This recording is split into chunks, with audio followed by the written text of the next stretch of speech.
Hello, my name is Thom Singer, and I am the CEO of the Austin Technology Council, and I'm a professional speaker. 15 years ago, I started getting paid to give presentations, and it's been one of the most life-changing things of my life. In fact, it's all I did for 11 years until in 2020, the pandemic sort of wiped out the professional speaking business for a little while. And that's when I took the job in 2022 working with this association. But in my role in the association, I have to speak all over town talking about the history of technology in Austin and the future of where our community is going to go.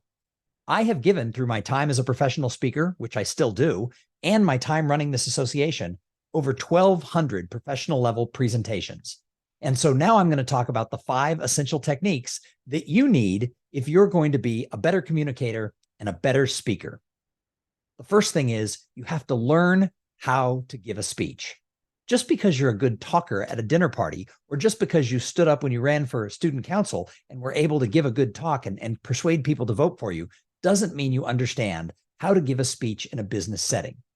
When I was 26 years old, my boss asked me to fill in for him at a conference, and I totally bombed the speech. And that's when I knew I had to learn what it meant to give a presentation in a professional manner. So I joined a Toastmasters Club. And if you're not familiar with Toastmasters, it was founded in the 1920s because the number one fear that people had was public speaking. And it's also always been known back from that time, 100 years ago, that if you're a good communicator, you will go farther in your career.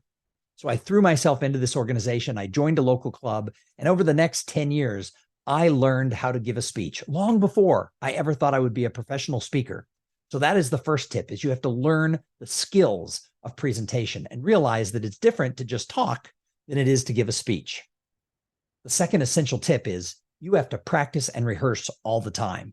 You know, if you think about the best athletes, whether it's in tennis or golf or football, they all have coaches and they go to practice. Same thing is true with professional comedians. Great comics who we all know and adore, they actually still go to open mic night and they workshop their material. So why should a speaker not be constantly practicing what they're doing? Anytime I am paid to give a speech, I spend the time thinking about the audience, learning what's important to them, customizing the material, and then I practice my diction and the words I'm going to use and how I'm going to say it. I visualize myself on the stage. When I gave a TEDx talk in 2023 for TEDx Austin, I spent over 40 hours working on that talk so that it would be a really strong presentation. So you need to be practicing all the time. And if you have an important speech, you need to be putting in hours of time rehearsing and preparing so that you will be as good as possible when you take the stage. Number 3 is you have to develop an engaging speaking style. Now, you may have noticed I speak kind of fast, so I have to work on being able to slow down and pause. But I've learned how to be engaging with an audience by speeding up my voice, by raising my voice, or when I'm saying something important, bringing the diction and the speed and the volume down to a lower level.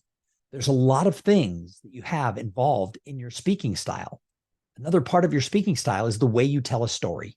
You know, if you look back in history, if you go back thousands of years, ancient man didn't sit around the campfire and pass out graphs and charts. No, they educated generations by telling them stories of how to raise children, of how to hunt, of how to farm. Stories are how people learn. Our brains are wired to remember stories. So if you're engaging and you can tell great stories, people will remember what you had to say. In fact, you can give great data and nobody's going to remember it the next day. But if you tie that data to a story that gets people really excited, they're going to remember you and your content a lot longer. The fourth tip is you have to make the talk all about your audience. So many people, when they give a speech, they think they're the star. I mean, why not? You were asked to come and be the expert on the stage. You're often paid a very handsome check. And you think, I'm pretty cool. The audience doesn't care about you and they don't care about your check. What they care about is themselves and what they're going to learn from you and how they can take actionable items forward. So always be thinking about your speech and making sure it's not so that you look important or you come off as the smartest person in the room. Make sure that the speech is geared towards your audience so that they can learn from you. You know, it's called giving a speech because you're giving part of yourself to the audience. One of the things I do in my professional speaking career is every year I look at my main keynote speech that I give and I take all the slides in my PowerPoint and I throw them out. And then I make every single slide and every piece of content earn its way back in to my presentation. Because if it's not relevant to my audiences, then I shouldn't be talking about it. Just because it's a story that I like doesn't mean it needs to be in the presentation. And the fifth essential technique and tip is you have to be authentic. Be yourself. Don't put on a face and be speaker man or speaker woman as you're trying to give your talk. Just get up there and be who you are. Let your personality come through. Have a little fun while you're up there and just be who you are at your core. The greatest compliment I ever got was when I was giving a speech to a mortgage company. And one of the people in the audience was someone I had went to college with who I hadn't talked to in over 20 years. He didn't know I was going to be the speaker. I didn't know he was going to be in the audience.